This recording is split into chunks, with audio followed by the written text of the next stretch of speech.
Welcome to Threads of Enlightenment, a podcast devoted to helping you overcome challenges in your life that prevent you from becoming the best version of yourself. Each episode features interviews with people from all walks of life about their journey of self-development and the principles they utilize to overcome their fears to achieve their desired outcome. Ready to be enlightened? Here's your host, Ken Primus.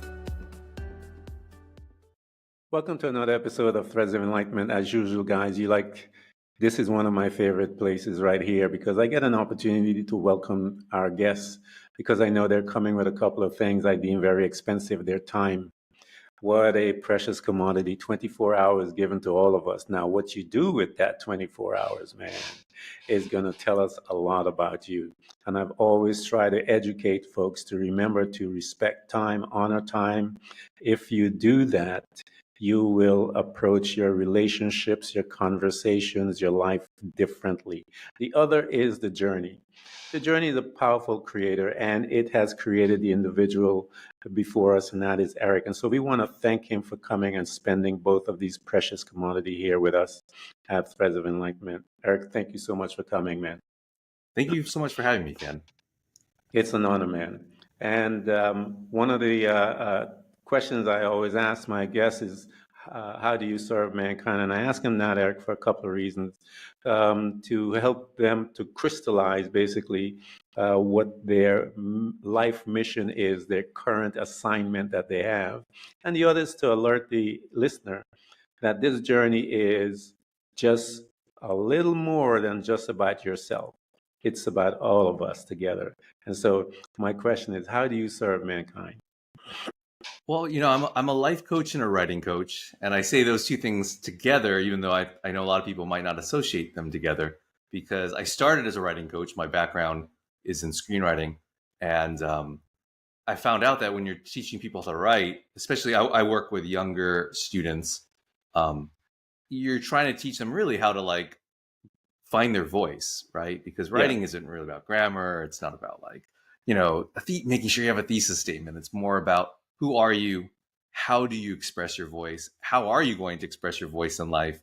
And then, putting that on the page.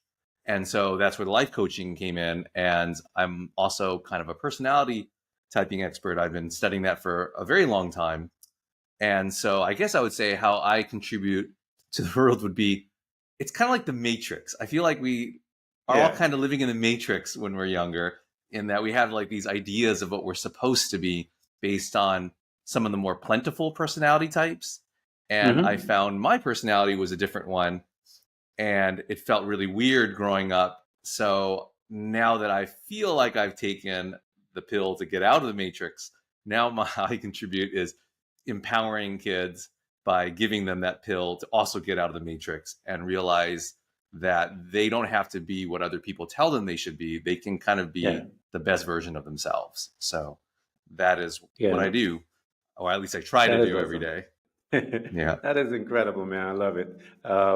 One of the things that I think the sins of society, Eric, is that we are always trying to put individuals in this one mold, all the personalities in this thing, not educating or making everyone aware that that's not the case. There is this thing called individuality. And they have industries, big giant industries built on that: retina, voice recognition, fingerprinting, all of these different ways by which people harness the power of our individualism to make tons of money. One of our customs that we do here, we like to jump in this time machine that I call the memory. And we revisit a couple of spaces that we visit for short periods of time, if you will, until we begin to move forward into our life to become, quote unquote, an adult. And so, but one of the very first space that we start is our family. We have mom and dad that are there, and they are going to deposit some information, some data into you and I based on history from family, all the different things that they have learned from these two different families, and they're now going to begin to deposit into you. What was your family unit like? You know, I remember growing up thinking relationships were about having one person constantly joke and provoke and trigger the other person, because that's how, in a fun way. So I grew up with a dad who was a bit of a prankster, and he loved to just get a rise out of my mom no matter what. And it was Yeah. much more satisfying for him to get a rise out of her when we were there, because then, of course, she got even angrier. My mother was a school Yeah. principal, and my father was he was a systems analyst, and I don't even know what that really means. But he didn't totally enjoy his job. He really enjoyed playing with us and playing around with life. And so what I realized early on was like, oh, we can have really different personalities. We don't have to like fit this mold. And I think I was lucky to have that, because I think my dad was also a personality type that was different and not that common. Whereas my mom was one of the more, I want to say common is not the right word, plentiful would probably be the better word for it. Obviously she's a school principal, so her job is to like instill, this is kids, this is what you should do, and this is what you should, this is your duty. Right. So it's good to have that balance, because I think if I had both parents like that with my own personality type, it would have been a bit overwhelming and maybe a little bit claustrophobic. So yeah, that's how I just grew up with that, knowing that, oh, okay, you can be very different and conflict in a lot of ways, and yet we can still get along. My parents always loved each other. It wasn't ever like, no, I hate you. But they realized at a very early age, I think, that they had different values. And I think they just grew to be okay with that. That is a good, wonderful explanation of how it should be, man. As far as everyone have their differences, but yet you're able to manage that. So here is Eric in the midst of this interesting dichotomy, if you will. And you got a chance to see Dad in his glory and Mom responding to all of that. How did that interaction with Mom and Dad, how did that begin to affect you, and what imprint did it leave in you as an individual? It's multi-pronged, right? Because having a principal for a mom, or a mom as a principal, is supposed to instill in you a bit of discipline and like listening to the rules.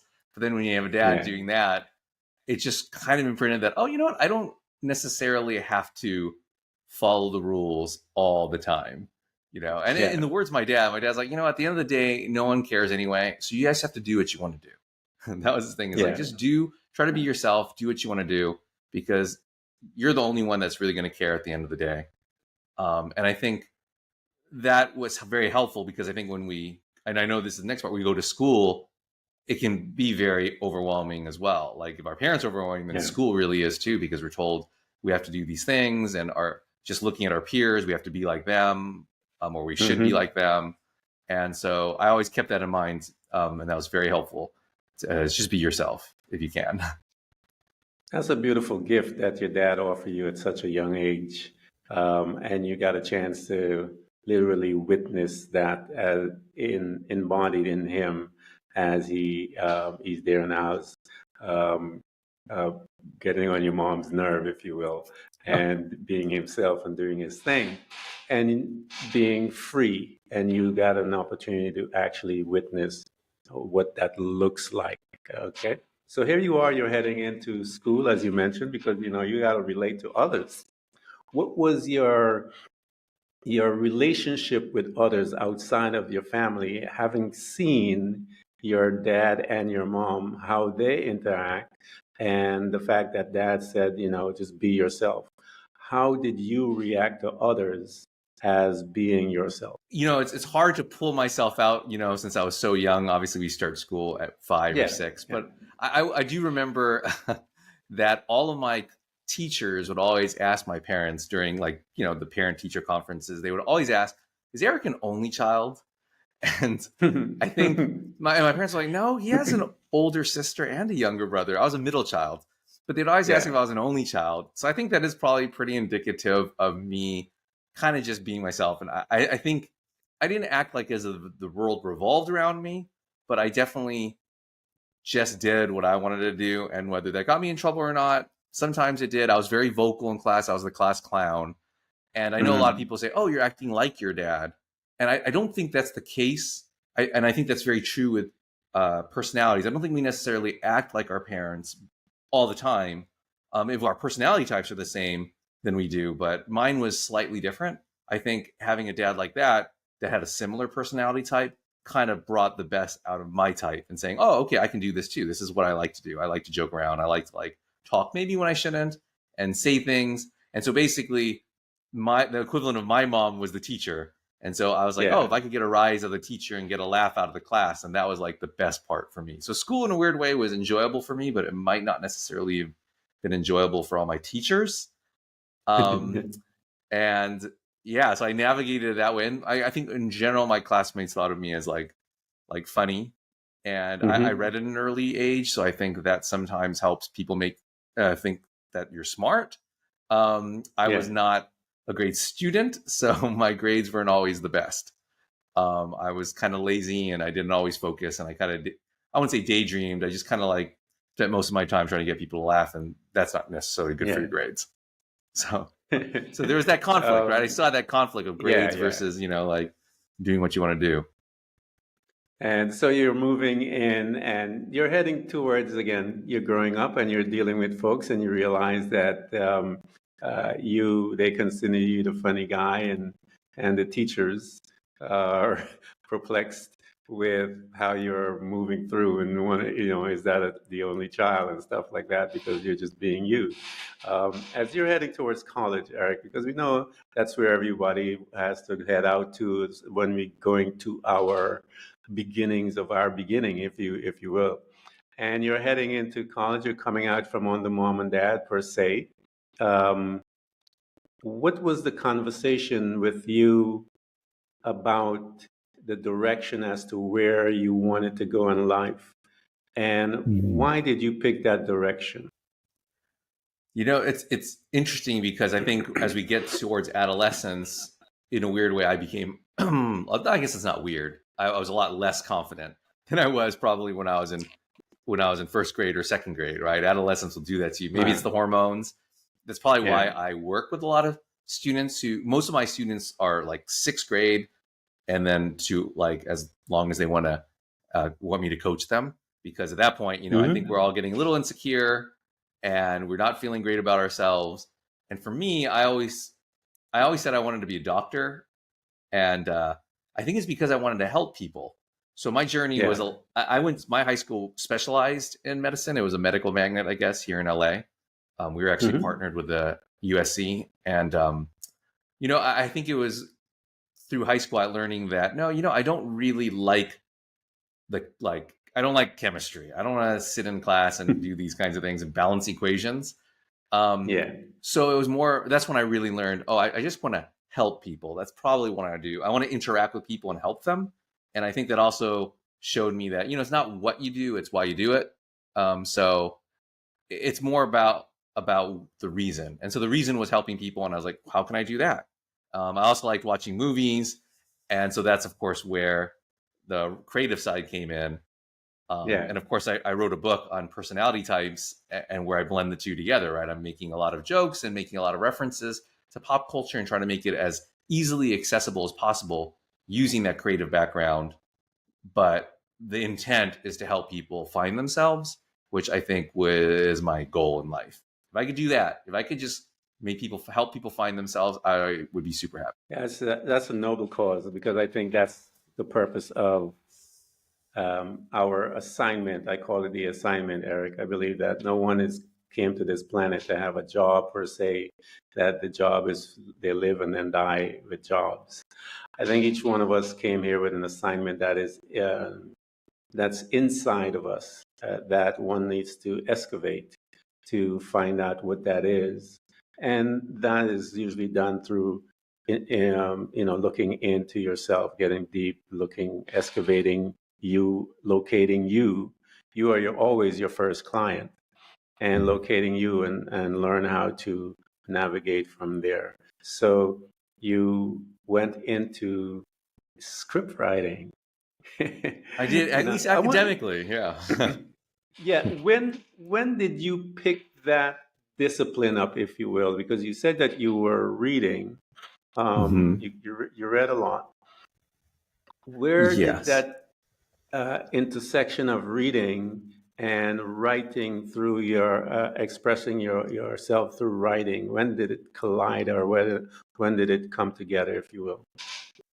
I do remember it was 1994, 94. And to be honest, I just saw Pulp Fiction, and I watched, and Great something movie. about the Love movie. it. Yeah, something about the movie. And I had seen so many movies up to that point. I just grew up watching movies. My family was a big movie family. We always like rented a movie probably every Friday, whatever it was. We'd go to the movie theaters.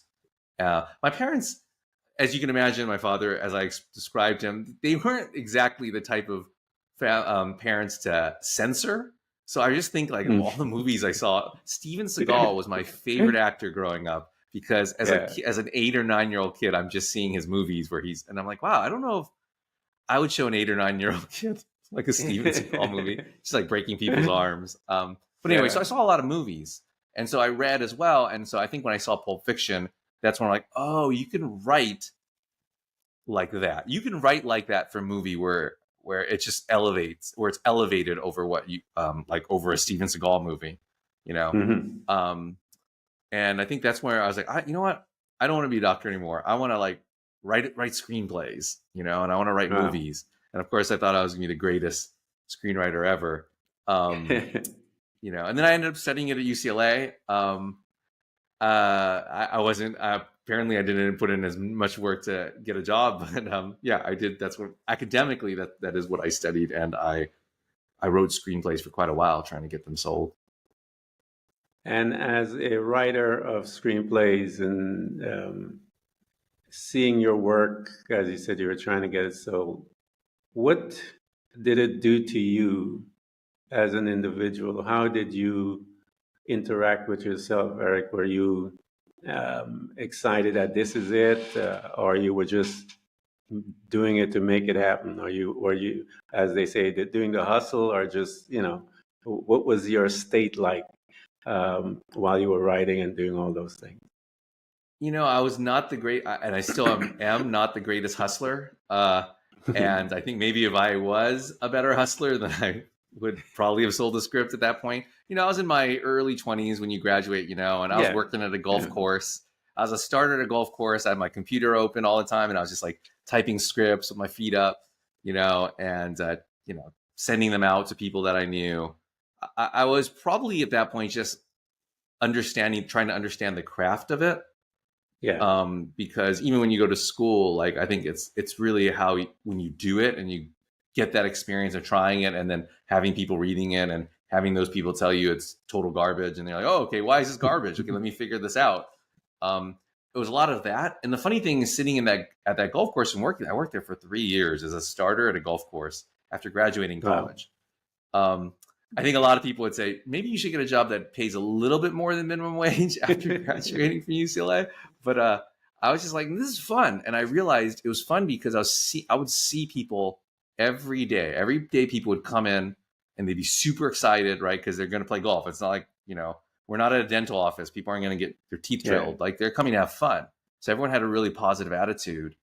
And I would play golf every day, every morning before my shift started. I would play with the same group of guys. They were probably, the average age of the guys I was playing with was probably 70 years old, 75 years old, because it was like this golf course that was frequented by senior citizens. And that was fantastic because I felt like I really got to learn a lot about life from them, because they were really honest and they were really nice and kind. And they would just tell me regrets in their own life as we're playing, you know, and tell me things about how, oh, well, you know, when I was younger, I did this, and man, that was dumb. Or they might say, oh, that was really fun. It was almost like I always mention this. It was like I got to see my life before my life happened, because I saw how they responded, how their experiences, and they were very open about where they felt, you know, they made mistakes. It wasn't like, oh, I'm older than you, so let me just tell you that everything I did was great, and let me just fill you with this information. It was more like, it was more friendly, like, and I think in that moment I realized, oh, you know, interacting with people and understanding people is probably what I want to do. So Let me ask you a question too, Eric. Here you are in this with this for 3 years. You're in this reservoir of wisdom and experience with these guys. What stood out to you? What conversation amongst those guys within? I'm sure there's several, but which ones jumped from their mouth and from you listening and just landed in you, boom, like like a bomb, as they say, that affected your life and decision making? I think it was probably when one of the men told me that, and he once again, he told, as a disclaimer, he told me in a very polite and not extreme way, but also in a serious way, if that makes sense. He basically said he kind of regretted having kids, and if he had to do it over again, he probably would not have had them and lived a different life. And because I think that's one of the things that we are told we should do, and like that we should live this life of, go to college, or go to school, get a job, take care of yourself, get married, have kids. It's a very linear approach. And I think he was someone who just said, I did that approach, and it's hard because he didn't want to say, I hate my life, because he was super happy and he liked his grandchildren, but he was definitely like, I think I would have done something different if I had to do it over again. And I was like, okay, like I need to, not to say that I was like, no, now I'm not going to have kids anymore or get married, but it definitely helped me reevaluate the things that I was doing, because I knew it was coming from someone who had experienced it. Because, at that age, everyone's always thinking, oh, of course, this is what you do. This is exactly what you do, because this is what people tell me I should do. And I watch commercials. I watch these Lexus commercials where they have this very beautiful, luxurious house and a family of kids driving, and it's Christmas, and it looks like very Home Alone-ish. And I think that helped me realize, no, that's not real life. Like, real life are the stories that these guys were telling me. And a lot of them had different stories where they like grew up and they're like, oh, my kids are great. This is fantastic. Yada, yada, yada. And I was like, okay, that's really cool, because it shows that we have different ways to experience life and different values. And it's not one or the other. And here you are with these guys again for 3 years. You're going to get to see the richness of personalities, if you will, at the tail end, not when they were first forming. And as you said, they were telling you all of these different stories, sharing their wisdom with you. And being there, as far as a sponge, I assume that you were there. When they were engaged, Eric, into their conversation, were you more of an observer? Were you listening, or you was just back and forth? What was that exchange going on there? And did you probe them? Did you ask them some questions to delve into, okay, why are you saying that? Or you were just, as I said, as a spectator, just listening to the conversation? Well, my personality type is one where I engage with people by not listening, or I would say not listening, but I'm definitely not a quiet observer type or who listens. But I'm always listening. Even as I'm talking, I tell people I am listening, even though I'm the one who's talking, because I tend to observe how people react to what I'm saying. And in this case, it was definitely, I think I knew exactly how they viewed me, and they liked playing with golf with me every morning, because I think they saw me as their grandkid, because I was about the age of their grandkids. So it's like hanging out with their grandkids every day, where I think one guy called me, oh, the prodigal son, like, I think they just like my energy, like my youthful energy. And so I probably was asking a lot of questions in a fun way, nothing probing exactly, but essentially probing. I'll probably joke around. I might talk a lot about my life, and then they would find that funny. And then, of course, we'd go back and forth. They're like, oh, well, when I did that, they would say, like, this is what happened to me. So it was really just friends. Like, I just befriended them. We were friends. And I think it just shows that, you don't have to always interact with people in your same age group. It's great to, like, it's funny. I work with, I don't want to say children, because they don't. I work with young people now, and it's fun to, like, interact with all different types of ages, because we're all on the same path. We're just maybe at different spots on that path, and we can all find ways to help each other. Like, the person who's just starting it can remind the person who's all the way at the end, maybe, like, what they were doing it for. Because I often find that when we're younger, we often are maybe a little bit even more true with ourselves. We might not know it and we might not be confident about it, but we might be a little bit closer to truly knowing what we love. And then I think, like you said, as we go through life and go through these stages of life, that gets kind of taken away from us and we have to refine that again. I think Nietzsche has a great quote that I always use where he says, true maturity consists in regaining the seriousness one had as a child at play. And I think that's like a great quote, because I think oftentimes we associate maturity with being an adult, but really maturity is like reconnecting with yourself and what you truly are. Yeah. And that probably is what you were when you were younger. Yeah. I believe that when we're younger, Eric, we have a glimpse of who we are. Because we are not saturated with the programmings of all. And we tap into it through playing and that form, because even playing and puts us in our mind in the theta state where we are able to be relaxed and enjoy and gather data. I believe that we have glimpses as children because, again, all that information is not there to make us doubt.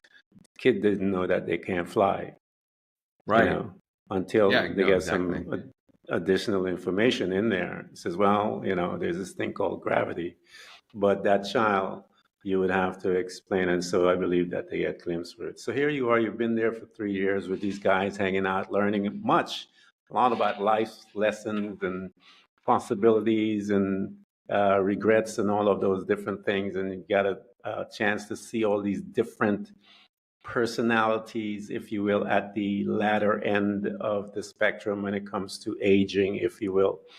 When you were moving forward in your life, Eric, you've been there 3 years. Where did you go and how did that movement take place? How did it mature for you to make that exit?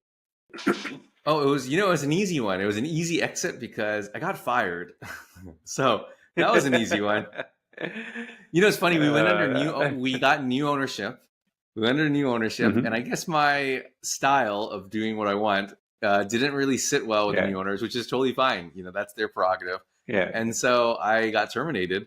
And then I was like, well, I guess I got to look for something else. And the funny thing was, at the time, when I was a starter on the golf course, a lot of people would come in and tell me they liked my voice because, as a starter in golf course, you get on the mic and when I speak slowly, my voice tends to get lower because I'm trying to enunciate and say the names clearly. So I'd be like, the John threesome is next up on the tee, following them, and people are like, wow, you got a great voice. I'm like, oh, like you should do radio.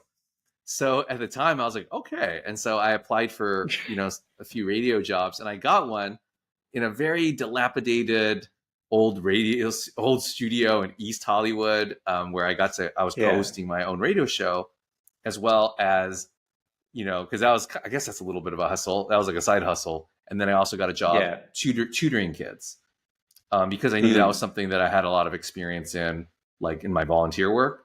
So I started working with kids and teaching them, and then doing the radio thing, and it was fun because I had the creative aspect, and I also got to learn a lot about speaking and using that voice and talking to people, and it's very similar to the golf course. And then with the kids, I would work with them, and that's really how I kind of started crafting my teaching style. And it's the same style I use to this day. So it's like 20 years ago, I developed this kind of, I wouldn't say developed, I wasn't conscious of it, but I realized, I guess this is going to be my style going forward. I'm going to be the fun person. I tend to be pretty jokey when I work with my students. I like to have fun, and I don't necessarily stick to the rules. And I think that's part of my process and method, I guess. I think kids love that. So here you are. You're at the other end of the spectrum, looking at personalities. You were with the old boys for 3 years, and now you're at the other end, the young kids now. And here you are again, getting some glimpse into the personalities of humans because we all have these different things and quirks and so forth. As you were there with the kids, what did you start to learn there? We talked about what you learned with the elder group.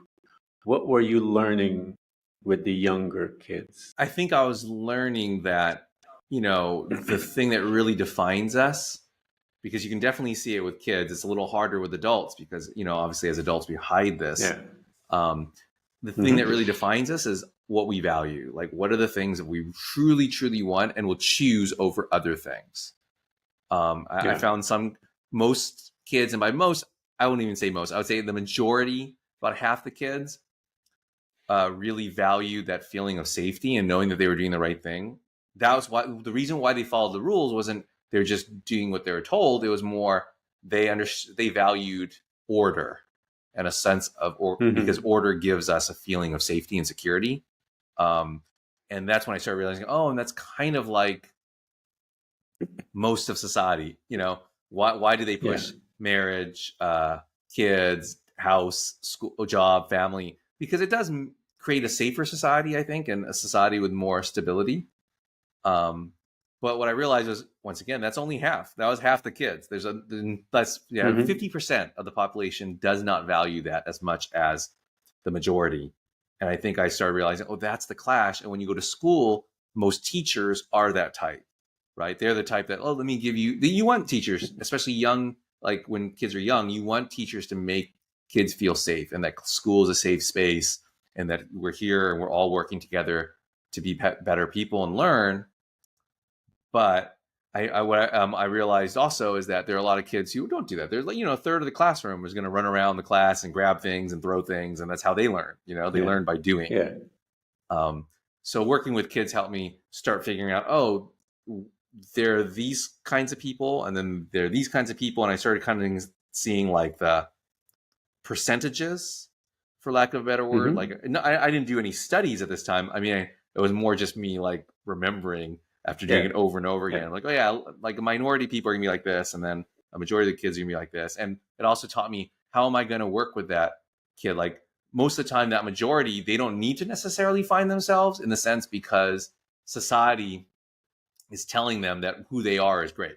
So they've actually worked in a sense on being themselves quite a bit. When you're told the way you are is the way you should be, you have a kind of an advantage.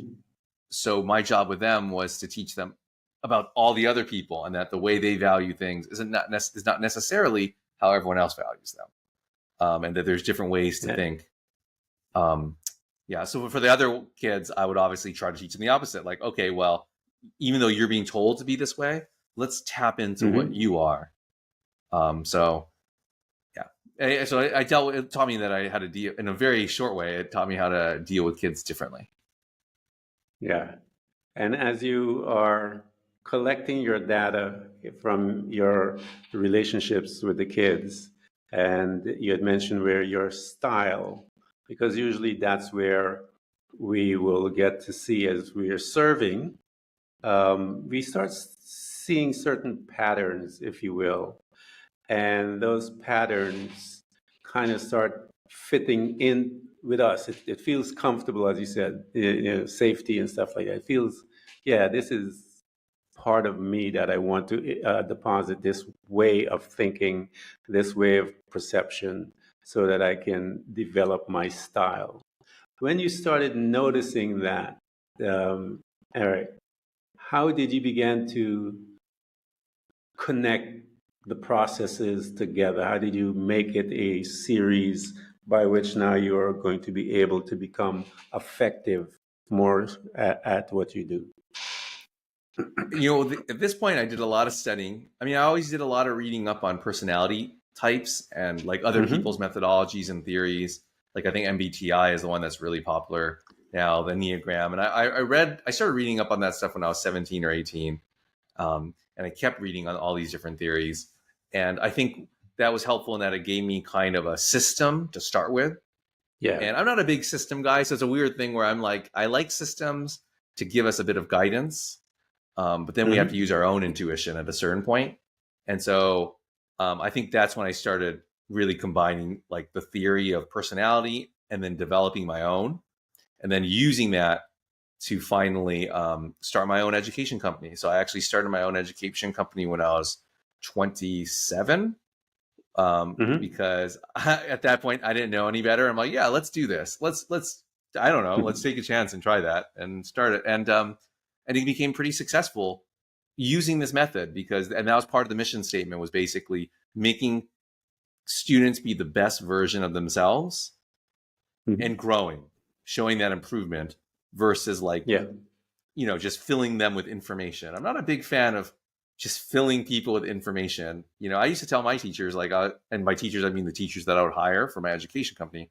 I would tell them, if you teach your student everything you know, then that means you're limiting them. Because obviously, I tell my students now, you guys are going to be, way more than I will when you're my age, because I mean, the internet technology is always getting better. I'm always telling you, we didn't have like the internet to go to when I was in high school. You just click, oh, what's the capital of Senegal? I don't know. Let me just Google it. Right. Or ask Siri. So I try to teach my teachers that, what they're really, because we're not there to just like give them information. We're there to help them find themselves, because you help someone find themselves, then they can use who they really are to get the information that they need most. And your project that you put together was the Utopia project. Talk to us a little about that.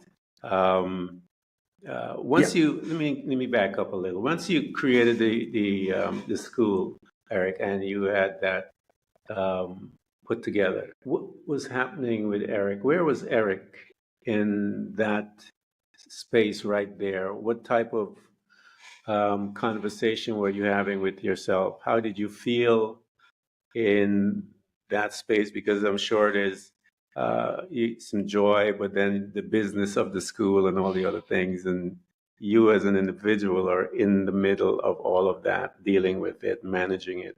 How did you manage all of that? Well, I didn't manage it because I'm terrible at probably managing things. I had a great director, and she was fantastic. I knew her before she was my director. She was a friend as well. And I think our personality types were great working together, because I think I'm a very good mouthpiece, and I'm good at communicating and expressing a vision and a mission and helping, empowering. At this point, I had students, but I was also trying to empower our teachers as well. And I was great at saying, this is what we're going for, guys. Let me teach you how to do it, and let's just do it and push it forward.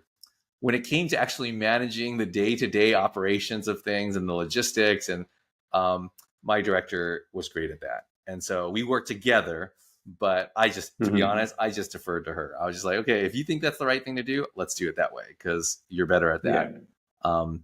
And in that space, I learned a lot, because as I was interacting with teachers, like adults, and with students, I learned, there's not that much difference between the adult who just graduated from teaching credential program, or the retired teacher who's now working as a tutor. There's not much difference between those two and the kids I was working with, because we're all still on that path to learn more about ourselves, and I would teach them this personality typing methodology. And I found that a lot of the teachers really didn't know themselves that well. And that's no slight, that's no slight. It's just, we're not taught to do that in school. And it was kind of eye-opening for them, but in a good way, because they could start saying, oh, like my student might not be my personality type. They might not value the same things that I do, and I need to be okay with that. I can't convince them to value something that they shouldn't value. I need to go with their values and try to figure out a way to push them in the right path versus push them towards my path. So that was kind of that space I was in. It was a great sin of the educational system to not do that, not to educate the kids about their personality and all of they're so focused on the academic part that the practicalness of behavior and personality type and understanding. I remember my kids, they would be in a house and you have these different personalities. My 4 sons, they would be battling, if you will. And I would sit them down and say, guys, our family is a microcosm of the world out there. If you don't know how to speak and deal with each other, you will have a difficult time out there. And so my suggestion to you guys, and this is how I talk to you, is that you learn to understand each other, because when you step out of the house, this is exactly what you have to do with your friends, teachers, people. You have to learn to understand them. And then I would back out, and I would see them, um, fighting, and I would tell them that's the lowest form of communication. And I would tell them you have to find another way. I never told them, Eric, what to do. I just told them you need to find another way to communicate everything, all your feelings, your pain, all that. I swear, Eric, one day I came around this corner of the house, and they had a discussion going on about the game that they had and how they were going to work out the details as to how they're going to take turns and stuff like that. I backed out of that just to watch it and see that these little boys were in the midst of a negotiation of how to handle their behavior. It was one of the most rewarding things I've ever seen as a dad from that experience. But yeah, it is an opportunity to work with kids, and they teach you so much. So here you are, you got your school going, and the project. Since you're a writer, number one, which came first? Was it the book or the project? Which one? Which one came first? Which one did you give birth to first? Definitely the website, the Youtopia project. Yeah. Mainly because we wanted just a place where we could distill the information. And by we, I mean I had partners working on the back end of that website. They did, they're my friends as well, so they did a great job. And I don't know anything about web creation, so I'm like, okay, sure. Like, let me give you. I will do my part in writing these things. And we created this test, yeah. And it was funny, and I did that, and it was great. And at this point, I was still writing scripts and trying to get them sold. And there's a story behind this. I joined this writers group to, to meet people, but also really just as a way of getting myself in that headspace of I need to write, I need to create, I need to be around people who are writing. And we go to the bar after we do these writing sessions, and we, you get to talking. And of course, I mentioned the personality typing methodology that I have. Like, oh, these are, I use animals, and animals are really fun. Like when you tell someone they're a fox, they're just like, oh, I get that. This person is a fox personality type. I know exactly how that person acts. That's like James Bond, Han Solo, suave, roguish type. So we get to talking about that at the bar. And a friend of mine, she was like, you should really write a book on this. And I was like, oh, no, I'm writing pilots, about rabbits that are sex addicts. That's what I'm going to do. And then she finally put it in her show that she was working on a show at the time. And she put the personality type ideology or methodology in her show or episode. Like there's a scene where it's a bottle episode. So they're in just one space and they're getting a test for their job. And it's all like an animal test, like someone becomes an otter and stuff. So she used that for jokes, and like it works within the story. I was like, gosh, if she's going to use it in her TV show, then I really should, I should write a book on this. So that's the way I pitched it. It was, and that's when that was in a weird way was the impetus for me writing the book was not my own ambition or not my own sense of motivation, but someone else doing it. I'm like, okay, that's a great idea.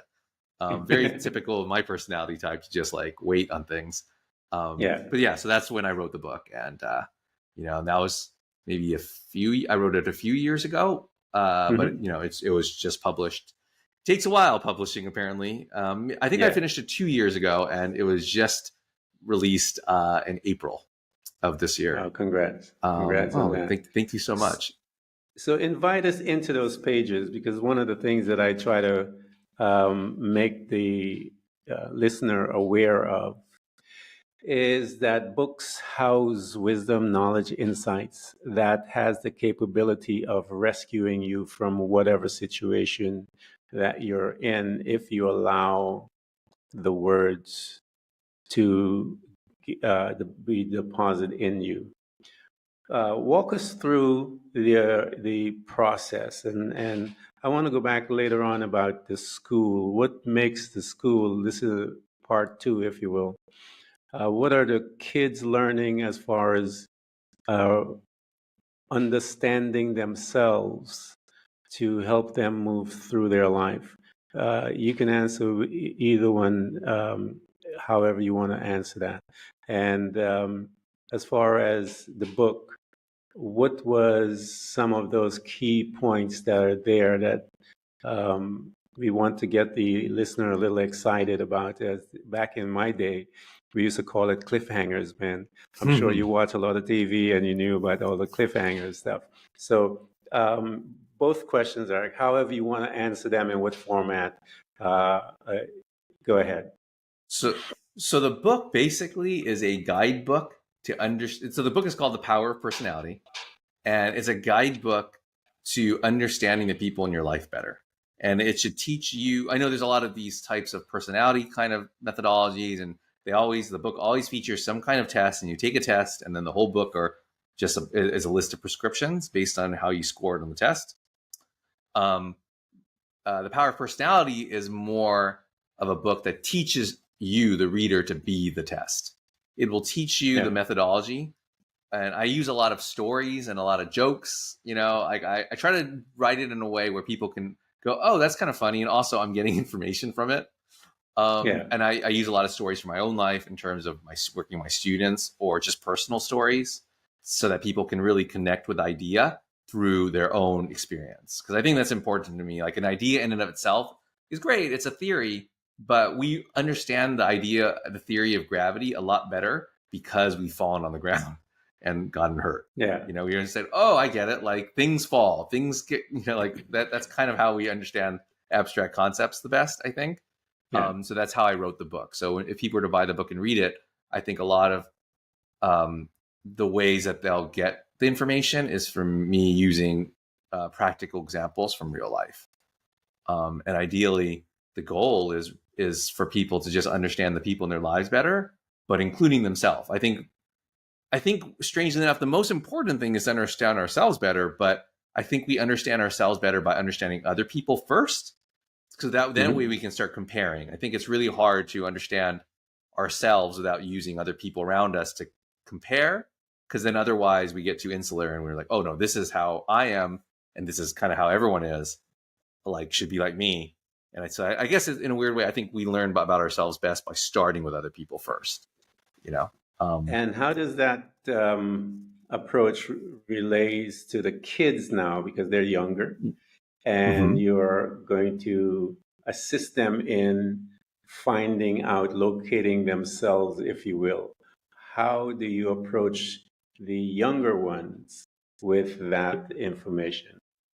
In much the same way. Like, now I don't necessarily have them. I often, I will, once I teach them the personality typing methodology, I do often have them personality type and figure out what personality type their parents are or their siblings are, like there are other people around them first, generally. But what we first start doing is we start analyzing literature, or actually I use a lot of like YouTube clips of like TV shows and film, because kids don't think that they're doing schoolwork when they do that. When they see like an episode, when they see a scene from Game of Thrones, they're not thinking this is school. And I don't want them to think this is school, because I don't think it's school, right? But they just are like, okay, let me watch this. This is fun. And as I have them really dig down deep into the scene, I have them understand those characters and why are those characters doing the things they are, and what personality is that character and what personality is that character, because you can see, because they're different, they're clashing for this reason. I think they do it. It's a little bit easier for them to do it with characters as opposed to real people at first. And I tell them that's kind of why we learn about characters in school. We learn about literature and we read literature and try to understand the characters. I always tell my students, when you die, someone's not going to be there right before you die to test you on all the books that you read and what was the name of this character and what was we're not trying to memorize characters so that we can thus tell someone, oh, Puck in Midsummer Night's Dream was like this. It's not about that. We're understanding characters because characters are like real people come to life in books. And you're gonna interact with these real people when you get out into the real world. So understanding the characters is kind of like not necessarily a security blanket, training wheels to understanding real people. So, hey guys, we are going to provide all of Eric's links and all those things that will get you access to him, because as you know, you all my listeners that are following me, you guys know how I feel about books and stuff like that. I keep telling them it is one of the cheapest way to get a master class with someone one-on-one, and it's just a few bucks. You don't have to pay hundreds of thousands of dollars. You just go and grab the book, find a nice comfortable spot, and that author is communicating with you and you're having that one-on-one. So we're going to provide all that information for you guys to get the power of personality, and so you can get an understanding of who you are, your friends and family around you, so you will be able to enhance your relationship with that knowledge. And those of you guys that want to find out a little more about the kids also, we'll provide all of that again so you guys can have access to Eric and make sure that you guys communicate with him and make those changes necessary to get you your freedom. Eric, thank you, man, for coming to Threads of Enlightenment. This has been a good one. Oh, it's been so fun talking to you, Ken. Oh, thanks, man. Thanks for tuning in to Threads of Enlightenment with Ken Primus. Hopefully you're now feeling more empowered to overcome the challenges in your life, whatever they may be. Share that inspiration with others by telling them about this podcast, rating it, and of course, remember to subscribe so you don't miss a single episode. For more connection, you can find us on Facebook and Instagram by searching for Threads of Enlightenment. Until next time, stay enlightened.